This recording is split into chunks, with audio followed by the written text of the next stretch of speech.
Hello guys, welcome back to another video. Today we are going to be reviewing the Motospeed X6 Max. Motospeed, I'm pretty sure, is a sub-brand of Shark, but this is just going to be a review on this budget mouse. So let's get into it.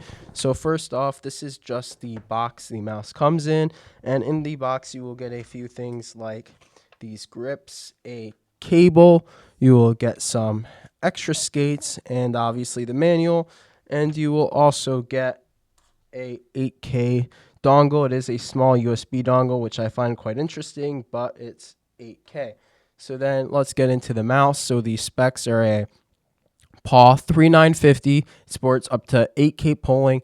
In terms of weight, this is 43 plus 2 grams. Sorry about that. My unit did end up being about 45 grams. Probably with the skates I'm using currently, it's probably about 44. In terms of weight, this doesn't even feel like it's 44 grams. It feels like it's almost nothing. Like I'm using this mouse and I barely feel like I'm even using a mouse.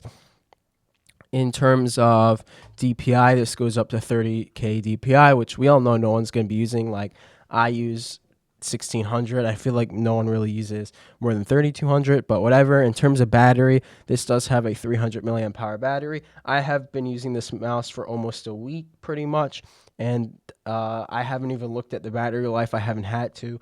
It has not died at all. This probably lasts a decent amount of time, but I have been playing mostly on 2K polling rate. In terms of switches, it has TTC, Green Dragon, micro motion switches, whatever, they're mechanical switches. I'll give you a sound test real quick. Scroll wheel, side clicks. So yeah, the clicks feel fine. I would say they are slightly heavy. If you don't like that, then it's not for you, but they are a little heavy. In terms of QC on the clicks, like they don't really move much. They're pretty solid. In terms of the side clicks, also feel just a tad heavy. Doesn't really a problem. The scroll wheel, I would say it's fine. Also a little heavy. Does feel a little cheap, but again, this is a super budget mouse. It is a usable scroll wheel though, and it is fine. So overall, in terms of clicks, everything's good. Just you might not like the little bit heavy switches, but I think the switches and clicks are great. In terms of shape, I'd say this is a claw grip mouse. You can see the hump is kind of, it like drops down over here. I'll compare shapes. From what I've heard, this is similar to the XM2 from Endgame Gear, but I'd say this is a claw mouse. You could probably use it palm also. I haven't tried fingertip, but it might work also. The closest two mice I have to compare are the X2 and X2H. It's kind of like not as far back as a hump as an X2H, but I do feel like it's a little further and maybe slightly higher than an X2. So I don't really, as I said, don't really have many shapes to compare to, but I do think this is a solid shape for medium-sized hands. If you do claw, I think I've been pretty good with the shape. I mean, it feels pretty solid. As I said, the hump's like towards the back, but it's not really centered. It's like kind of in between.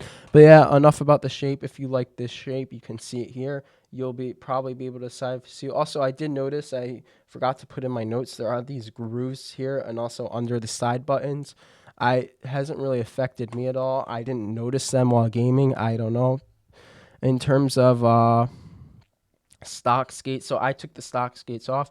On this glass pad I was mostly using the mouse on, they felt completely fine. They didn't feel like you had to replace them, though I tested them on cloth for a second and they felt horrible. So if you are using on glass, you might be fine, but if you do play on cloth, you might want to switch out some dot skates or something, because there probably aren't full skates for this yet. You could probably only use dot. So in terms of coating, I'd say this is probably a middle ground coating. It's not the worst, but it's not going to be as good as, let's say, Pulsar's coating or some others. But it is still pretty grippy and pretty good. If you sweat a lot, it might not be the best, but for $35 to $45, this is probably the best coating at that price point. In terms of QC, so as I said, the scroll wheel does feel a little cheap, but that makes sense in terms of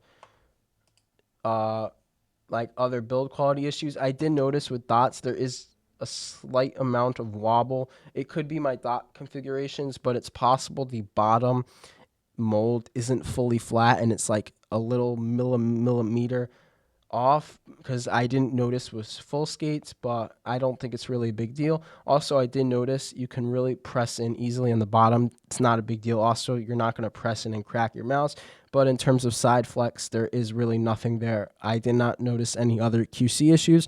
In terms of performance, this is 8K polling, and I can't really test 8K polling because I only have i5 and 165 hertz monitor, but 4K and 2K polling feels fine. So if you do want to know if the 8K polling is good, you will have to ask another reviewer. In terms of software, the software is just a Chinese software. It's fine. I don't have the RGB effect on because I don't want to waste battery, but there is an RGB effect under the scroll wheel, and you can kind of see it through the clicks. I don't have it on, but it's just an extra little freebie. In terms of price, so this was a review unit. I did not pay for it. I just want to make that clear. But at the time they sent this out to me, the mouse was going for $35-$36. I did check yesterday, though, and now it's going for around $40.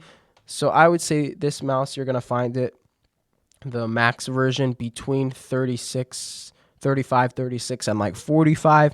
Either way, I think that's a good price. But if you go on AliExpress, make sure you have the right coupons and stuff. You might eventually be able to get it for like 35. In terms of should you upgrade this, because it is a sub $50, even sub $40 3950 8K mouse. So what I would say is I don't think it's as good quality as a Pulsar mouse. If you're on a 3395 Pulsar mouse or Lamzu or one of these other big companies, I'd stick with the 3395 because it's not going to be a better experience necessarily. If you're coming from like a budget 3395 mouse like a VXC i1 Pro Max or a Zeopin mouse or an older Darmo Shark mouse, this is definitely worth the upgrade because it doesn't, at least my unit doesn't really have QC issues and it just feels like a solid mouse. But again, I would not upgrade from a more expensive flagship mouse unless it's like a really old model, like maybe the original G Pro, Viper Ultimate or something like that. But if you have like a Viper V3 Pro, super light 1 or 2, this is not worth it to upgrade just to get a 45 gram mouse. I just don't think so. I think this is meant for the ultra budget people that can't afford something better or are just on a budget mouse that wasn't so good, like something from Aja. So overall, I can easily recommend this if this is in your price range and this is what you're looking for. I think this is a solid pick, probably the sub $50 mouse of the year. So that's pretty much it. With all the information I gave you, you can decide whether you want this mouse or not, but I think it's pretty solid, and that's it for the video. Thanks for watching.